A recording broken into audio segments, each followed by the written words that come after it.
So I'm delighted to introduce this workshop. I'm Olivia. I'm from Wonder in London. So I think all of you have been involved in redglow already to some extent, and it's such an exciting project because I think it's taking some issues that are kind of universal to all young women about this kind of tension between, you know, the dreams that we have and the expectations that other people have of us, and how we learn skills and how we sell those skills and how we boost our confidence so that other people recognize the skills that we have. We have the ability to be leaders in our communities. We have the ability to be recognized and to be promoted and be leaders in our schools, in our universities, in our offices. And it's such a challenge because I think at every moment young women are told to be modest, they're told, you know, not to be boastful, and at the same time we need to make people realize we're competent so that we can change the world, because I think especially the young women involved in this project have something amazing to share. And we are so lucky that we have an amazing young woman with us. I don't know if I'm pointing in the right direction on your screen. Who is Andriana, who is an amazing young woman filmmaker. And as part of this project, as I'm sure you know, one of the things that each country has to make is a film to share and inspire young women about these different ideas that we've been exploring in the redglow project throughout the last 2 years. And Andriana is going to share some of her skills so that we can make really amazing videos. And of course, in the modern world, everything is about storytelling. We have, you know, social media is influencing us everywhere. So the skills that we learn for this is skills that we can learn for the rest of our lives, and the rest of the kind of changes that we want to see in the world. We can use these skills to make other people enthusiastic and join our team. So Andriana, I don't know if Cami wants to add anything to that? No, not for now. Okay, so over to Andriana. Hi. Hi everyone. Hi. Hi Beata. Hi. Yeah, so let's get started. So I came across Wonder Foundation completely by chance. I was specifically looking into, before everything, so I am an animator, so I do animation and illustration. And I very recently became freelance in November time. And my main focus was to work with charities. So it's been my dream to work exclusively with charities, which is why I was reaching out to charities, showing them what my skills are and how I can use my creative skills for them to tell stories, for them to use in their marketing campaigns, or for them to use creativity as a tool of communication for their work. So yeah, so I came across the Wonder Foundation and they offered me to A, do an animation for them, and B, do this workshop for them. And I'm very, very excited to be part of it, because I'm essentially doing what I've always wanted to do, to use my creative skills for a good cause. And here I am doing that. I'm very happy, very, very happy because of that. So yes, first things first, I'm going to share my screen with you. We've been working on a presentation, and yeah, so let's see if I get to do this right. Hey.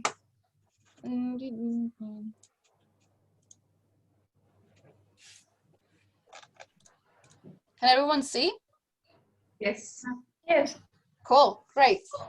So I would say more like the purpose of this workshop is to show you how important the preparation is beforehand, before you even get to the stage of filming your story. It's about putting your story together, knowing exactly what steps to take beforehand. So yeah, let's jump straight to it. So hopefully by the end of the 3 sessions, we're hoping that everyone gets a very basic understanding on narrative and storytelling, so how to tell a story, how to grasp your audience attention, how to reach a wider audience, and how to make your audience feel a certain way. So yeah, so obviously that involves a lot of thinking, a lot of brainstorming, but also practical tools that you can use, so the storyboarding side and the script writing side. So when you move on from that, hopefully you'll be able to take that on board and tell your stories in a very meaningful way. So yeah, really hoping that goes ahead. Would it be possible, excuse me, Yeah. would it be possible to have this presentation after the Yes. workshop? Thank you so much. Yes. So after we're done with the workshop, I'm going to give you a PDF version of this, because I feel like it's good for me to be talking about this, but I don't expect everyone to remember all this. So yes, of course, I will provide everyone with a PDF as soon as we're done. So just a tiny bit about myself, so everyone doesn't feel like I'm some random person that just walked in. But so like I said, I'm a freelance motion designer. I live in London.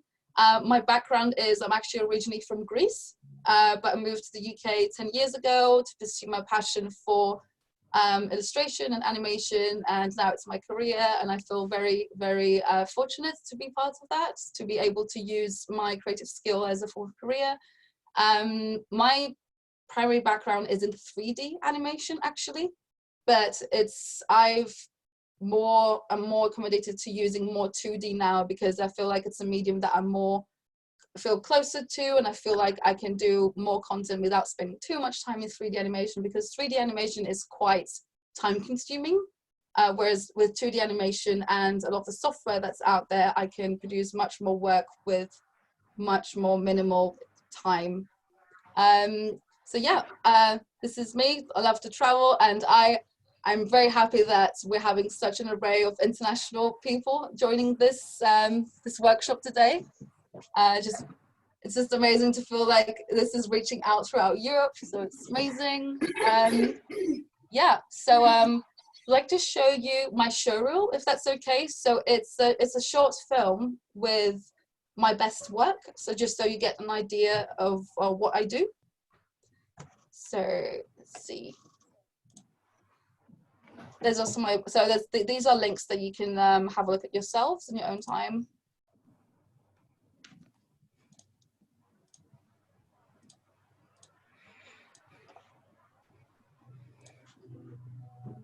Oh, there you go.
Perfect.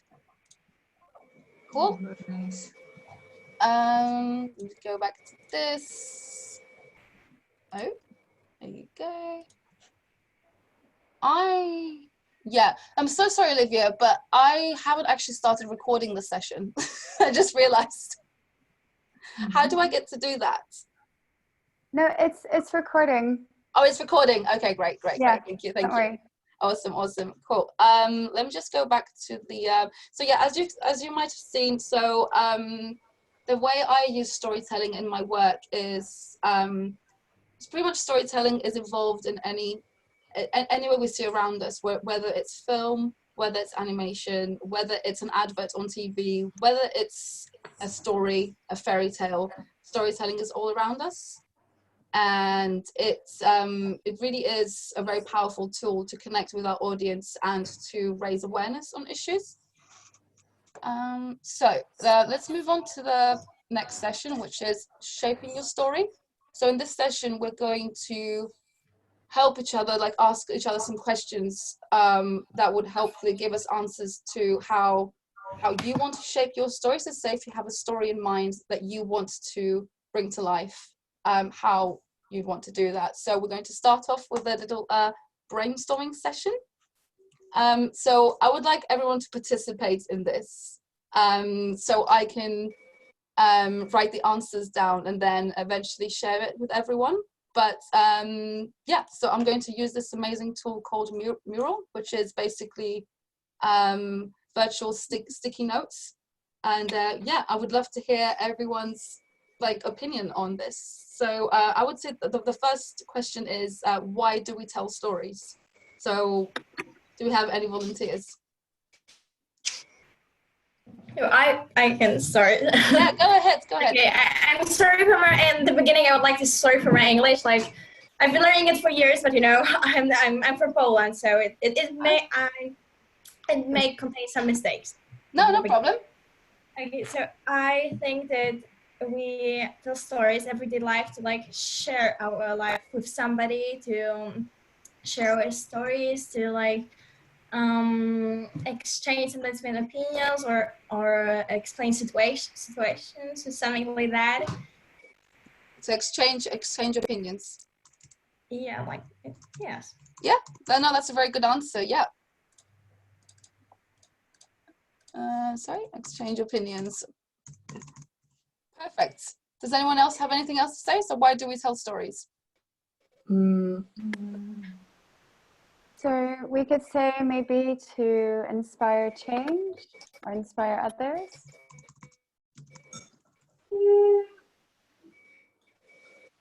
I would say that we would like also to share our knowledge with the others.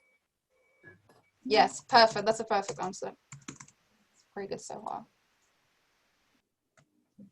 To remember things. To remember, yes. To keep memories alive. Yeah. What do you think? Yes.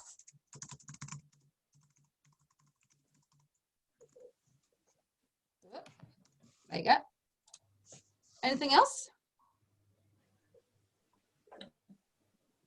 That's one thing that I would add is to raise awareness on an issue. So say if I want to talk about our environmental impact on the planet, then that would be, I would do it with a form of storytelling, so I can raise awareness on a problem that needs to be addressed.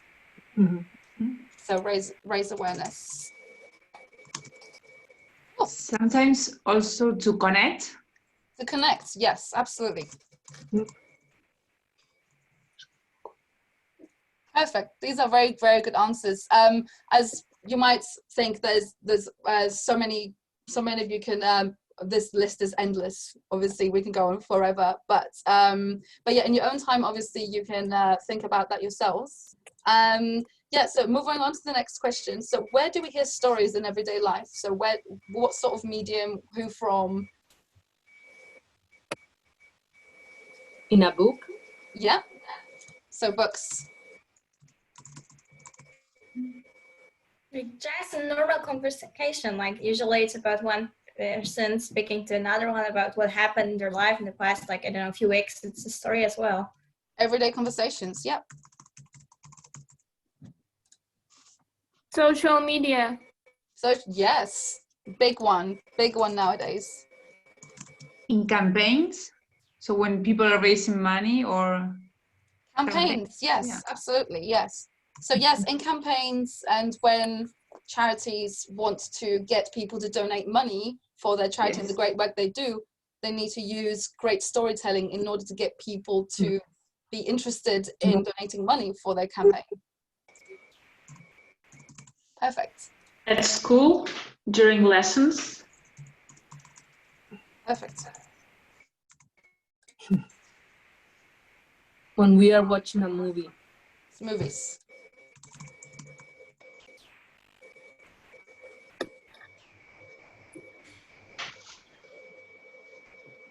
Anything else? You can add maybe in the news.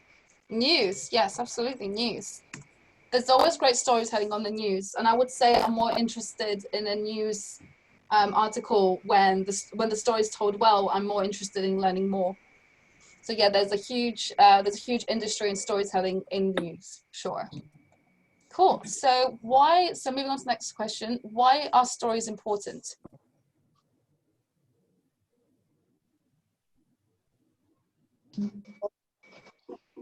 I think stories are important because they can tell very complicated things in ways that we can understand. So simplify complicated content. Yeah. Or like through fables, for example, they can help us to understand more complicated ideas. And they encourage people or listeners to think, or to follow the ideas, or just to discover things.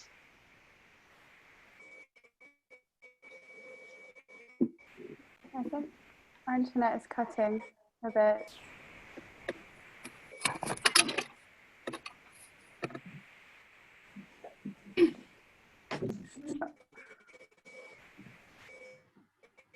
Sorry, I think internet is being a bit Andriana. She seems to be stuck.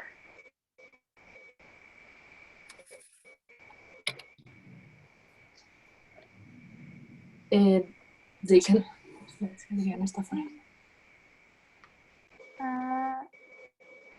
Kevin. Hi everyone, sorry. My connection off. Hi, let's go back to it. Cool. Yeah, very good answers so far. Yeah, do you know anything else that anyone else wants to add on this section? Maybe learn something about other people and their lives. Sorry, could you repeat again, please? Yeah. Listening stories, we can learn something about other people and their lives. So more like an insight into other people's lives. Is that what you mean? Yes.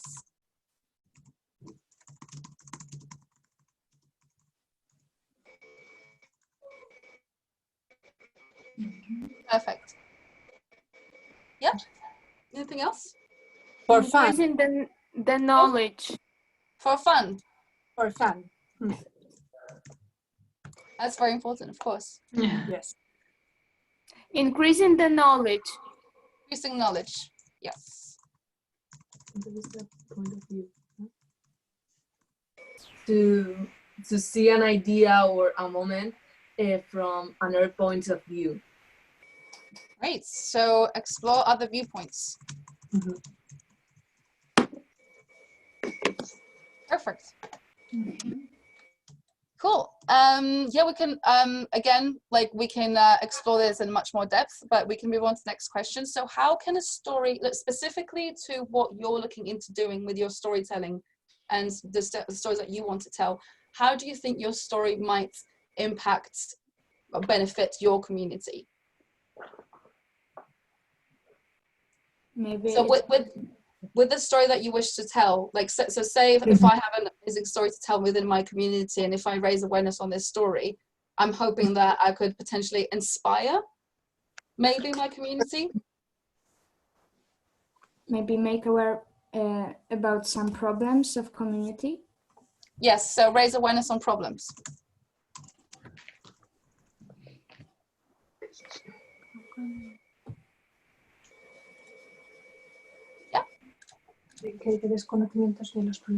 Maybe they can also maybe they can also help.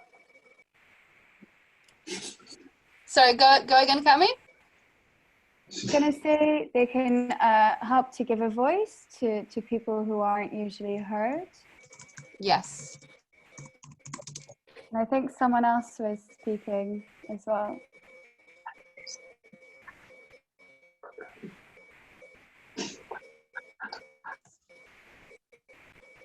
Anything else?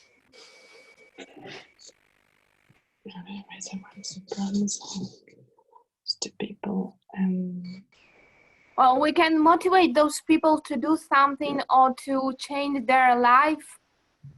So to motivate. Yeah. Yeah.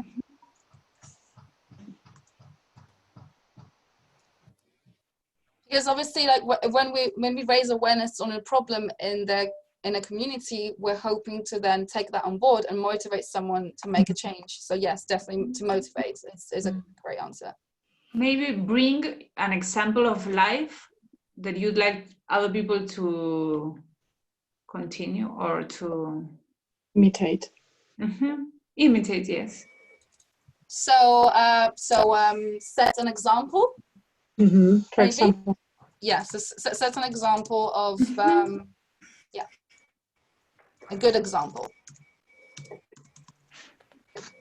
Or a bad one. Or a bad one. But we're hoping to set good examples in this case. Yes.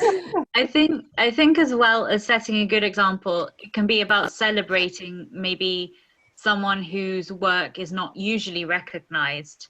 So that typical person who is always serving other people, but never gets recognized. And also maybe to unite a community or to create solidarity. So celebrating someone's good deeds, I guess. Yeah. And sorry, what was the second one, Olivia? You to create unity or solidarity. And going from that, I think also connecting people who are outside of that community to the community. It's a great way to connect people to a cause, I think.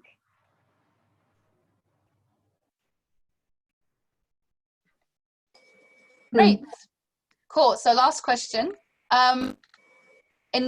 Probably very similar to what we've been talking about here, but in what way can stories empower people? Raise awareness, of course.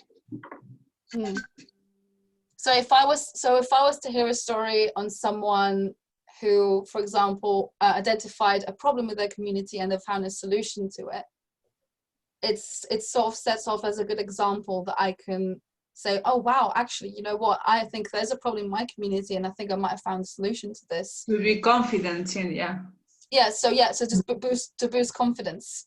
Yeah, exactly.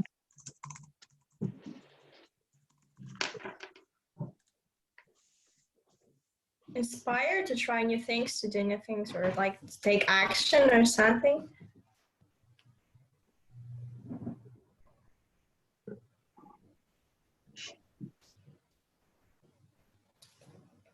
Right?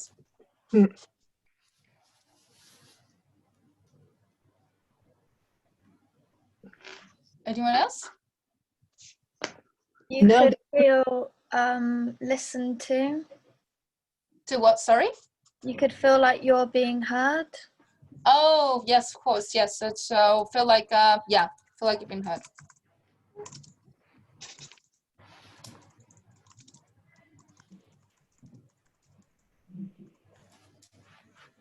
Great.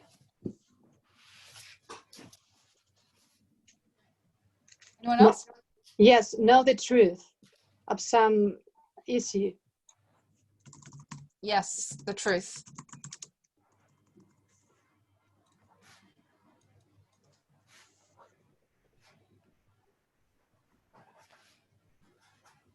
And also to know how to take action on that truth, so leading from that.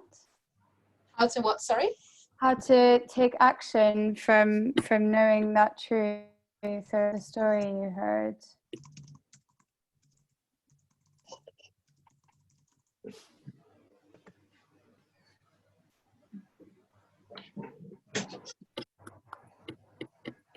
Perfect.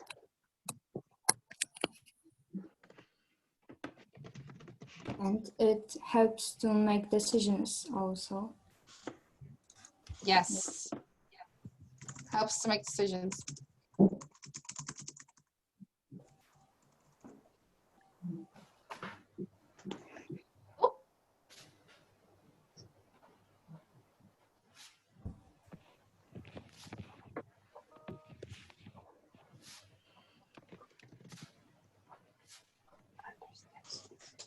Well, we don't have... Oh, yeah, go ahead.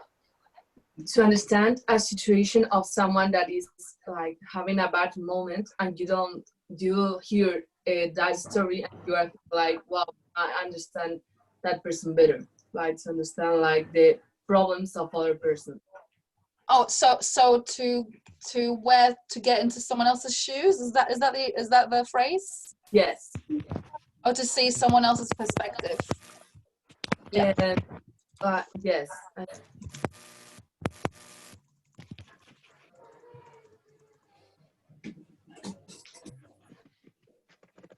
Oh, perfect. Yeah, so I am going to give you a PDF with all these answers, so we can hope at the end of the session. But yeah, from that, we can move on board. Does anyone have any questions so far, by the way? No? Okay, cool. Cool. So the next slide would be for us. So we're going to watch a short animation, and I would like for you, in all way you can, to pay attention to the storytelling, the pattern. Just keep in mind with these questions here. So after you watch it. So yeah. So I'm just going to press play. Hopefully everyone can hear this.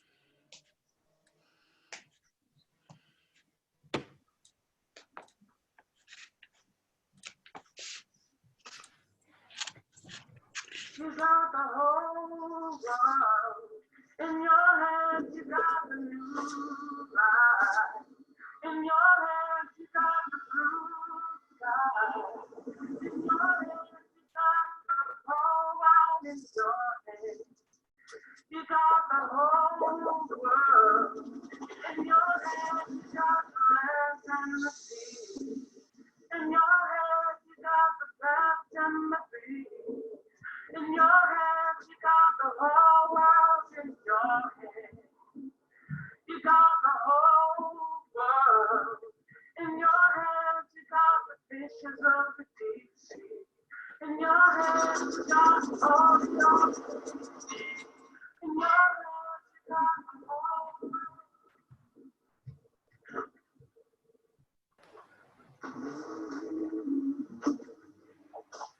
You got the whole world in your hands. You got the whole wide world in your hands. You got the whole world in your hands. You got organic, MSC, fair trade, traceable, climate neutral, untreated soil, sustainable, biodynamic food in your hands.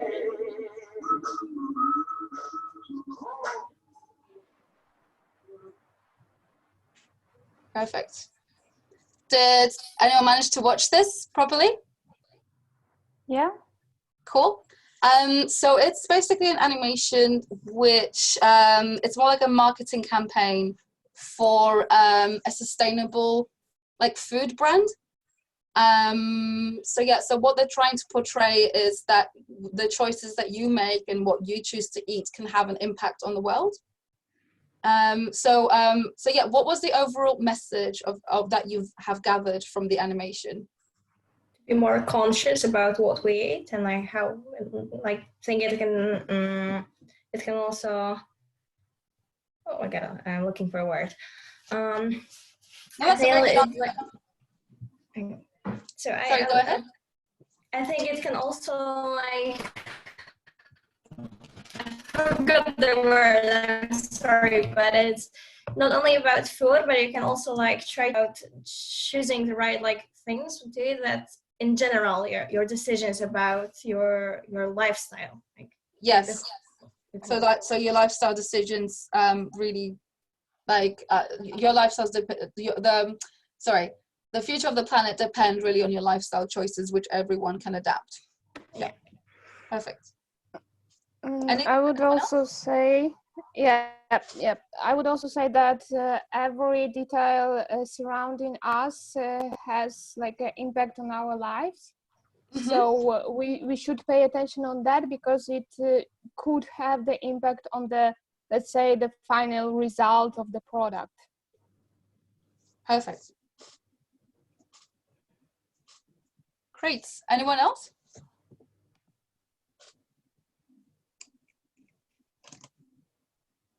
Cool. Not to worry. So how did the animation make you feel? Like, what sort of feelings did it evoke in you whilst watching it? Like, obviously at the beginning it was a bit darker, and then it got a bit of a more sort of positive tone to it. How did it make you feel throughout?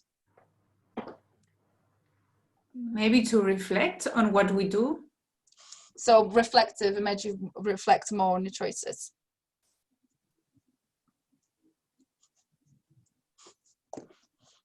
Anyone else?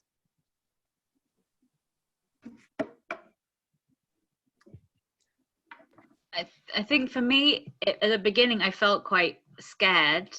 It's quite bleak and hopeless. And it kind of makes you feel that the whole world is falling to pieces. Yeah. Hopeless, yeah. Cool.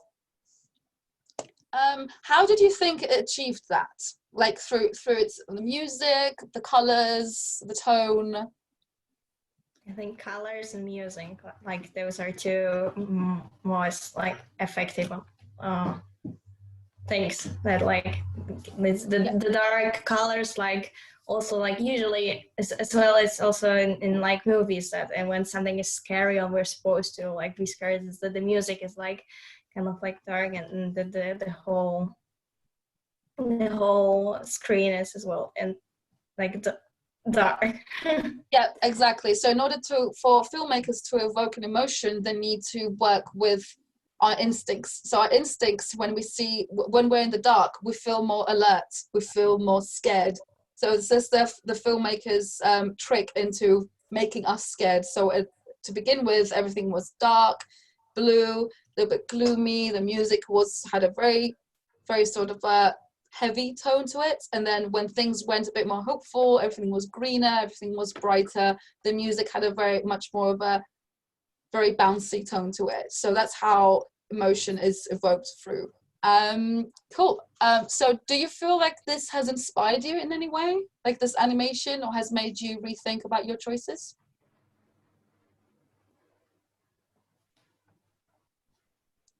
Like in terms of sustainability, in terms of your lifestyle choices, do you think it might inspire you to do maybe more research on how? But maybe after watching the the movie, but because in the first moments, I think it's to reflect. But afterwards, it finished. Okay, you can still think about it. And maybe it's the turn to think about your choices or what you're doing with.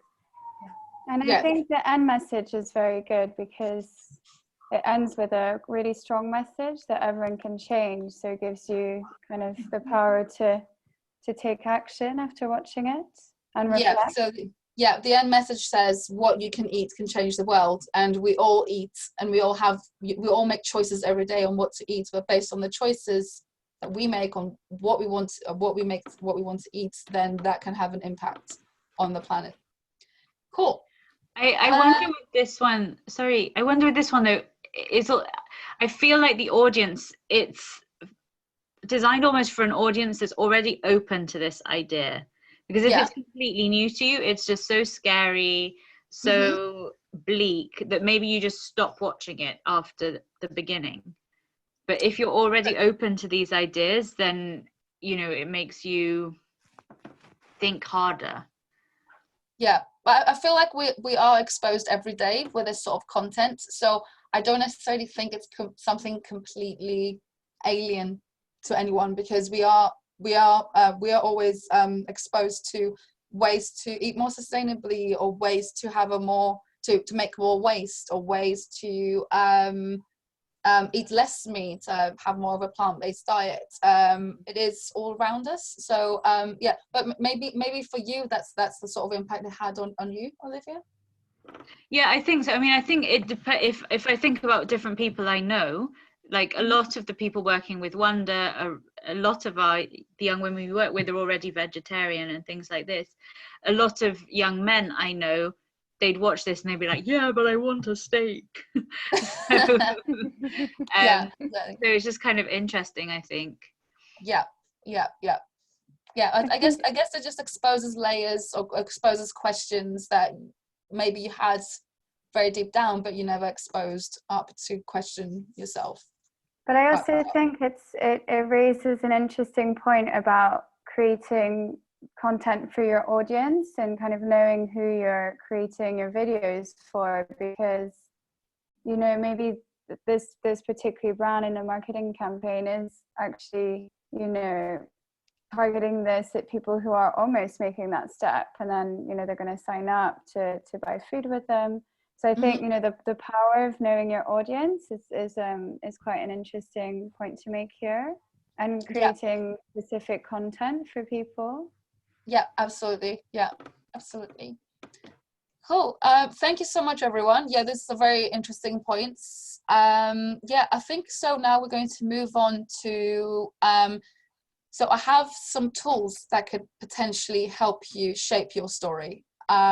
These aren't tools that necessarily you have to follow to the dot, but it's more like something to support you whilst you're thinking about your story and the flow it goes through. So my first tool in this case is what we call 3-act structure. So I know it looks a bit scary, but it's not, believe me. It's basically this technique in storytelling which suggests that every story is divided into 3 parts. So Act 1, Act 2, Act 3. And within the storyline, depending on events that happen in the story, like the tension, as you can see the line here, the tension here goes through a different pattern.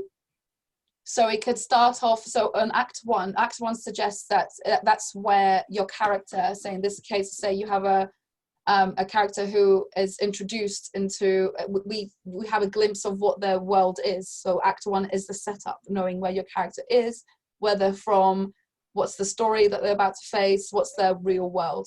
So in Act 2, moving on from that, Act 2 is a confrontation. So that's when your character is faced with an obstacle or is faced with an enemy, and they're being called into an adventure in order to solve the problem.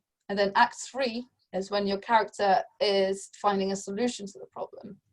Now, Olivia, you mentioned that we could maybe use a real life example to use as reference for this, the 3-act structure.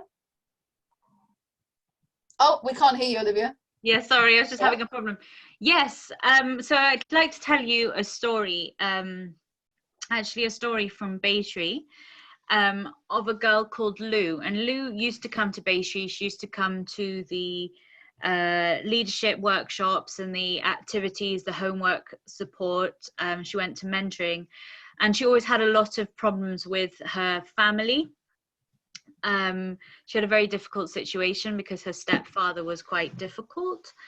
And anyway, she always had problems. And the great thing was that she was able to discuss these things with her mentor and to find solutions to the practical issues in her life, as well as just to have someone to talk to help her to understand things.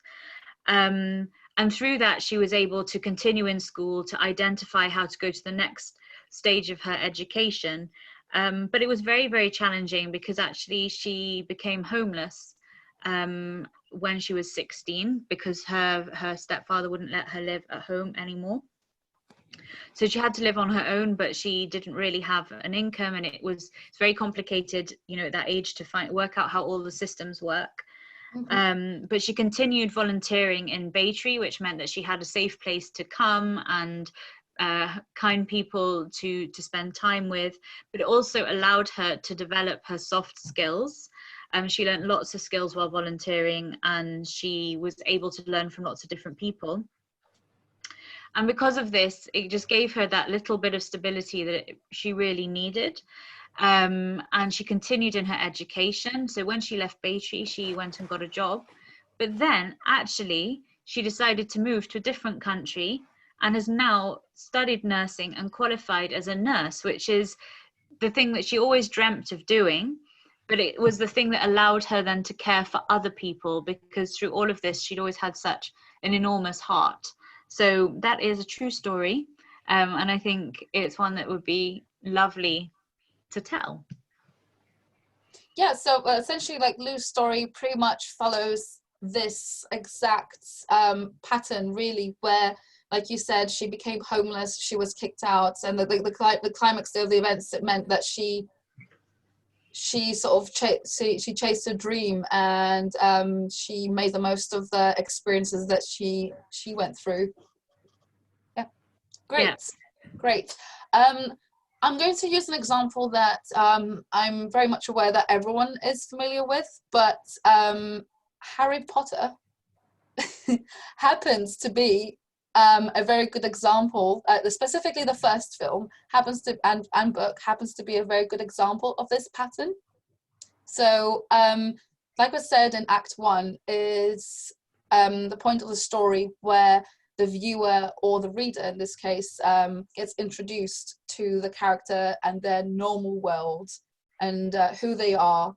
And once they, Act 1, which is the setup, Act 1 is the setup, and once, obviously in the story, Harry Potter receives a letter to be invited into Hogwarts, and that's when his introduction to this other world happens. It's sort of a call to adventure for him, and that's when Act 2 comes in, and that's where Harry is introduced to this brand new world, the Wizarding world, and that's where he makes friends, he makes enemies on the way to, and he goes through some trials and tribulations on the way. And obviously one of the main points is for him winning the first Quidditch match, and also realizing that one of his biggest enemies was obviously Voldemort, and on progressing from Act 2 to Act 3, the climax of the tension builds up at the point when he gets to battle with Voldemort.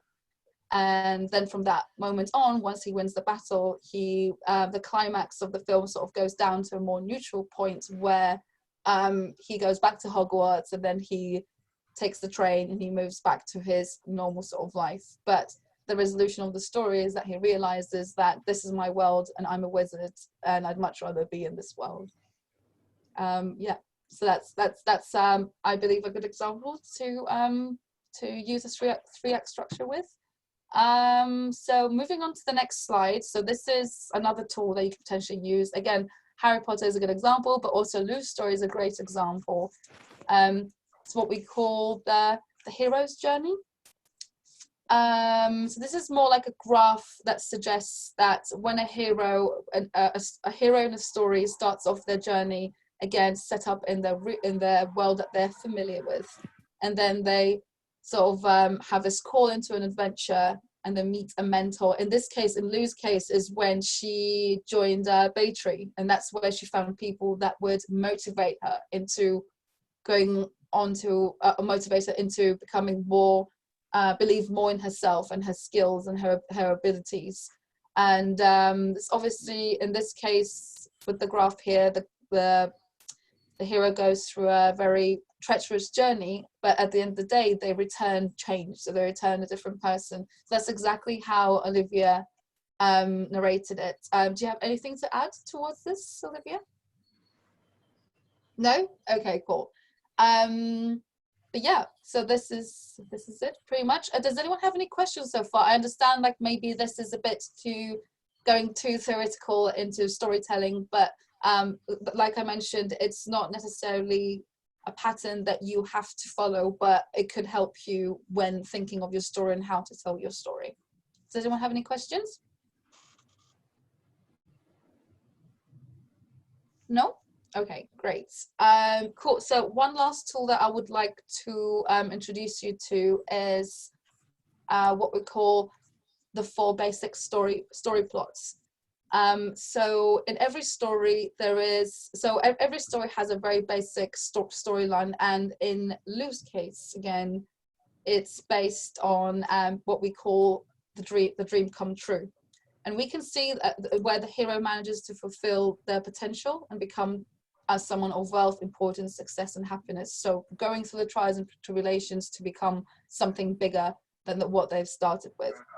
So a good example of that sort of storyline is obviously Aladdin, who worked his way up as someone who was very poor, but worked their way up into becoming a prince, or becoming more recognized. Again, Cinderella and Ratatouille as well is based off the same story. Some other story patterns that you might see that are very common is overcoming the monster. So that's when a hero is faced with a big villain who's threatening his or her community and is called into battle. Another story plot that you might come across, which is very common, is the voyage and return. So in that case, it's where a hero is set off into a strange land and overcomes obstacles in the way and return with growth and experience that they can take on board and help their community or help themselves into becoming better. So a good example of that is Toy Story is based on that story plot, as well as Alice in Wonderland, Wizard of Oz again. Yes, and also The Journey and Quest is also another story plot, which is quite similar to Voyage and Return. But in this case, the hero is meant to come back with a prize. So in Look Out for Something. So in this case, The Lord of the Rings is probably closest to this, and The Odyssey and Treasure Island. So yeah, so this is an extra example of another tool that you can use. As far as I'm aware, people claim that there's not just 4 basic story plots, but probably 7. But I just thought I would narrow them down to 4, because I feel like maybe 7 story plots is a bit too extensive at this point. But yeah, this is that is it really. Yeah, so Cami, is there something that you'd like to add in addition to this?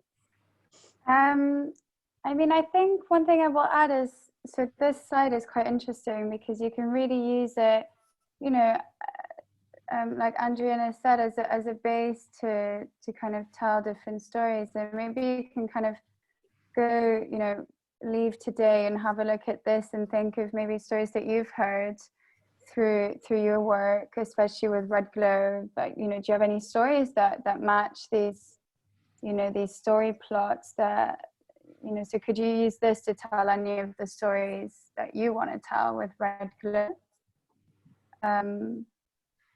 And I think that's pretty much it. I mean, well, yeah, I agree, but I think it would be a nice thing if maybe we think about something maybe you've seen in the news or a story that you know, not one necessarily related to redglow, but I mean, can you give any examples from your experience of stories that you know that fit these models?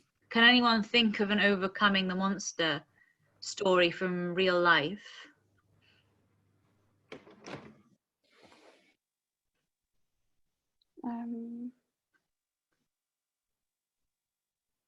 So I mean, it could be the case that overcoming the monster doesn't necessarily have to be a person. It could be someone that is, for example, has anxiety, and anxiety in this case is the monster.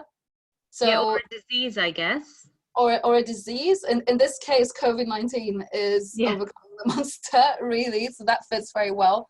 But yes, it could be a problem that is overtaking the hero themselves or a whole community. So it doesn't have to always associate with a person or a monster in that case. It doesn't have to be a dragon. It has to be something very big.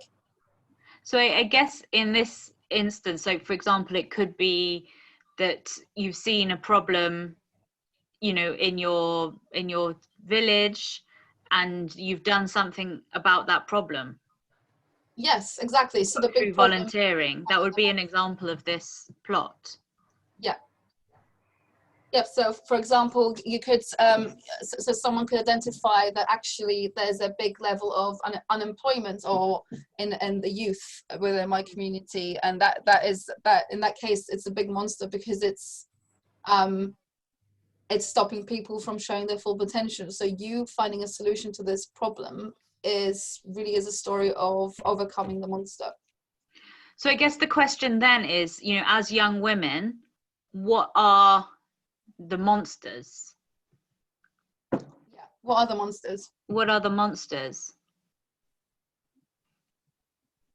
I mean, Natalia, what do you see as a monster affecting your friends, for example? Okay, so it's difficult for me like to think about it like now, but I think first, okay, I go like to quite demanding school, and it's often for us difficult to. We all get very stressed about our grades and our teachers, and I think that this. I'm not saying that the school is bad, but sometimes we feel like we are overwhelmed by all of this, and we just need to find like good I don't know, maybe like a system or like solution. Okay, I came up with something better. I'm sorry. So we had once a teacher that was like he seemed to be like nice. He wasn't doing really anything during our lessons, and then for example the test, he was like completely giving like things like we couldn't answer, and he literally graded the lowest grade to everyone, and like we were quite a good class, so it was like it wasn't fair for us. So we like needed to come up with a solution to like talk to this teacher to ask him to like change, like be fair with us, so we can learn and like and learn it, because it was about history, so we can like again learn, so that both of us, I mean as a teacher and as the class, would be like happy and satisfied with the class. So yeah, I feel bad calling the teacher like a monster in this case, but I think it also it doesn't necessarily mean that the teacher is a monster, but it could be that like education's expectations is the monster. Like or the exam system is the monster. Or the exam system is the monster. Or the so in your case, you said you feel pressured at school, that you feel like you have to work really hard. So the monster in this case is, maybe it's deeper than that. Maybe it's society's expectations of how you should do at school. Because I remember being back at school and I was in enormous pressure thinking, well, have to do well or else. But looking back now, I think, well, school was one part of who I am, but now I'm going through life in other ways, and other monsters are coming up on the way. But that monster back school seems so small to me right now. So this tiny monster, there's just bigger monsters that I have to sort of face along the way right now. Yeah. Does anyone else have a monster that they can think of? Maybe a monster is a bit of a rude sort of way to put it, but more a challenge to be overcome. But, I think, for example, learning a new language is definitely a monster. When you arrive in a new country, or even just relocating to a new country when you don't know anyone, you don't know the culture, you've got to make new friends, you've got to make new habits, and then once you've kind of pushed through all that, you feel good and welcome and happy. But that's definitely it's definitely a huge obstacle for a lot of people. It's definitely like a monster. No, I agree. I think that someone that is bold also, it's like a very difficult situation. Someone that is who is humiliated at school or at work. So and the way how he overcomes it, it can be like very interesting to show the difficulties, and after that the solution or resurrection. So more like bullying. So more like someone big. So bullying is the monster in this case. Yeah. Oh, some very good answers. How about an example of the dream come true? Like, do you know any cases in your community of someone who has overcome something and they've sort of achieved something amazing through their Maya life? has this look on her face. I think, Maya, do you have a a story to tell us of the dream come true?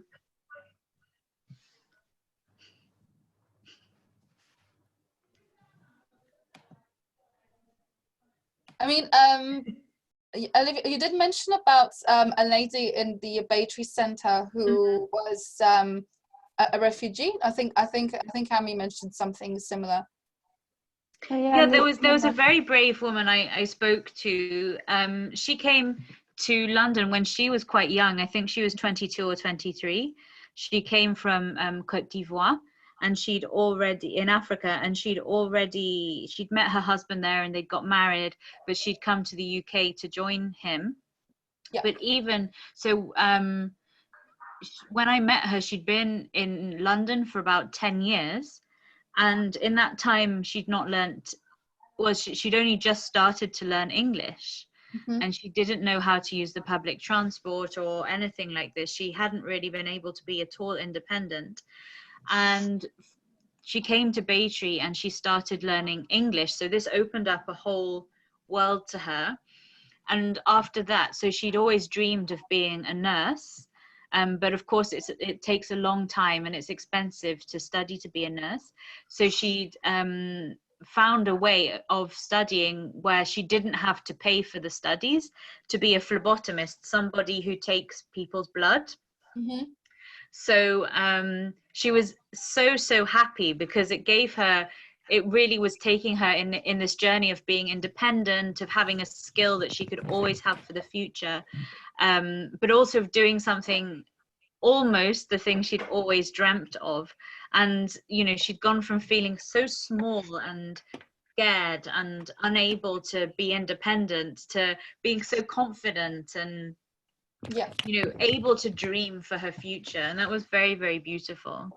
So it's more like it's like a transformation, really. Transformation. The whole story was based on transformation. Great. I mean, this is practically this is the end of the session.